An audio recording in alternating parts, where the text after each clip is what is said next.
आज हम बात कर लेते हैं common site of injury to a peripheral nerves की।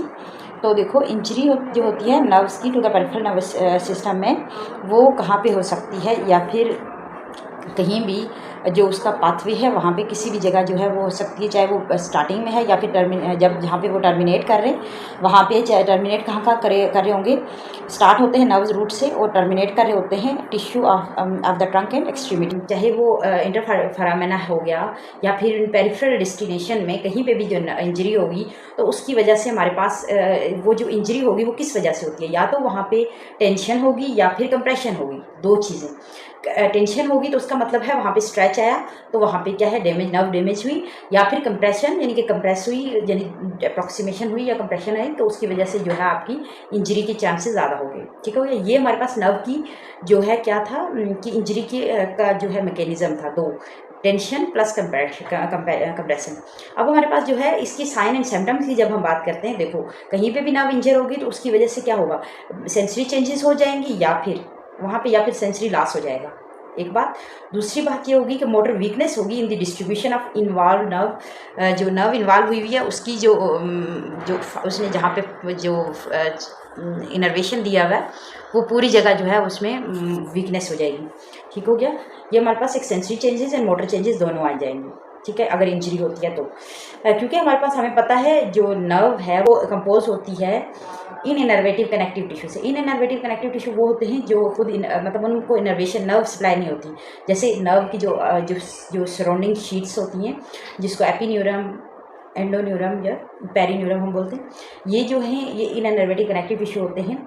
और जो उसके साथ हमारे पास जो है ब्लड वेसल्स हैं, जो इसके जो आपके एग्ज़ाम के साथ चल रही होती है, तो इनमें अगर कहीं पे प्रॉब्लम आती है तो चाहे वो किस वजह से, जब भी प्रॉब्लम आएगी तो उसमें या तो इस्कीमिक पेन होगा या फिर टेंशन पेन होगा। इस्कीमिक पेन तब होगा जब वहाँ पे आपकी ब्लड सप्लाई रिड्यूस कम होगी, या फिर टेंशन पेन तब होगा जब स्ट्रेच हो गया।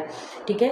अब यहाँ पे जो भी हमारे पास पेरिफेरल जो नर्व्स हैं वहाँ पे जो सिंपैथेटिक अगर इन्वॉल्वमेंट हुई हुई है सिंपैथेटिक फाइबर्स की, तो इसका मतलब है आपके ऑटोनॉमिक रिस्पांस जो है वो भी अकर हो सकता है। अच्छा, इसके साथ जो है देखो, जो नर्व जो है हम क्या करते हैं, कहीं पे भी हमें न्यूरोलॉजिकल सिम्टम मिल रहे हैं या साइंस मिल रहे हैं, तो हम देखते हैं जो नर्व जो है उसकी जो टेस्ट करते हैं, उसकी इंटायर मोबिलिटी टेस्ट करते हैं, और हम साइन देखते हैं कंप्रेशन का, वो कुछ स्पेसिफिक की पॉइंट्स पे पूरे पाथवेज में, तो हमें पता चलता है कि नर्व कहाँ पे डैमेज हुई हुई है, कहाँ से जो कंप्रेस हुई हुई है, कहाँ पे जो है स्ट्रेच हुई हुई है, तो वहाँ से हमें जो है इससे पता चलता है। देन इसमें हम देखेंगे कौन सी स्पेसिफिक साइट्स हैं कंप्रेशन की, या फिर कौन सी ऐसी साइट्स हैं जहाँ पे टेंशन हुई हुई है, या फिर जो इंजरी है, जो इंजरी जो है कहाँ पे ज़्यादा कॉमन हो सकती है। पेरिफेरल नर्व्स जो है वो अब चाहे अपर एक्सट्रीमिटी की हैं या लोअर एक्सट्रीमिटी की हैं, लोअर क्वाड्रेंट्स की हैं, उनकी हम देखेंगे कि ओरिजिन में कहाँ पे प्रॉब्लम हो रही है, रूट्स में कहाँ पे प्रॉब्लम हो रही है, पाथवेज में, यानी चाहे वो प्लेक्सिस हैं कहीं पे, तो वहाँ पे हम देखेंगे इसमें कि सबसे पहले हम देख लेते हैं नर्व रूट्स की बात करते हैं। तो नर्व रूट जो है वो इमर्ज होता है फ्रॉम द स्पाइनल कार्ड से and the transfer from of the spine से। ठीक है।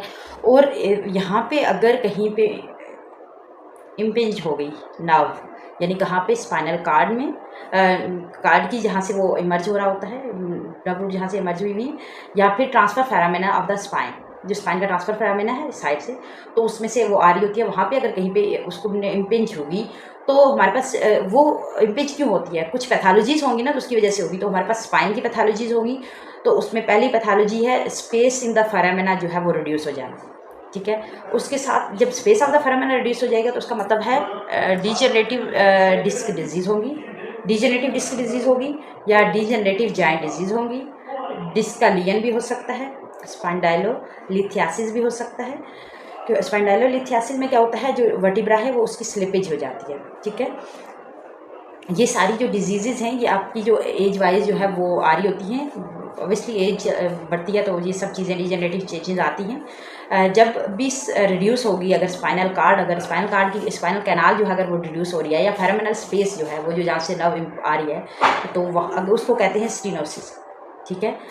अब क्या होता है, एक्सटेंशन होगी या फिर साइड बेंडिंग होगी और रोटेशन होगी, अगर आप करते हो at the side of stenosis, उसकी वजह से क्या होता है, स्पेस जो है वो रिड्यूस हो जाती है। तो नर्व रूट जो है कोर्स में क्योंकि ऑब्वियसली नर्व रूट के कोर्स की वजह वहाँ पे स्टेनोसिस की वजह से डिक्रीज़ हो गया, तो आपकी जो है वो सिम्टम्स जो है वो आ रहे होते हैं, आपको मिल रहे होते हैं।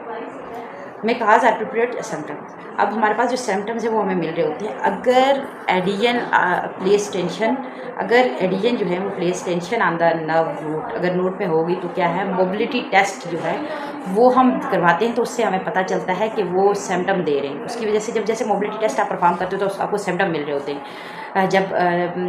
कैसे, जब आप स्पाइन को बेंड करते हो, साइड बेंड करते हो away from the side of causing symptom, तो क्या होगा, सिम्टम जो है वो रिप्रोड्यूस हो जाते हैं। लेकिन जब आप उसको इन्वॉल्व करते हो तो सिम्टम जो है जो सिम्टम्स हैं वो आपको मिल रहे होते हैं। जैसे सेंसरी चेंजेस आ रही होती हैं, लॉस ऑफ मोटर फंक्शन जो है इन स्पेसिफिक जो रिस्पेक्टिव डर्माटोम्स और मायोटोम्स हैं उसमें मिल रहे होते हैं।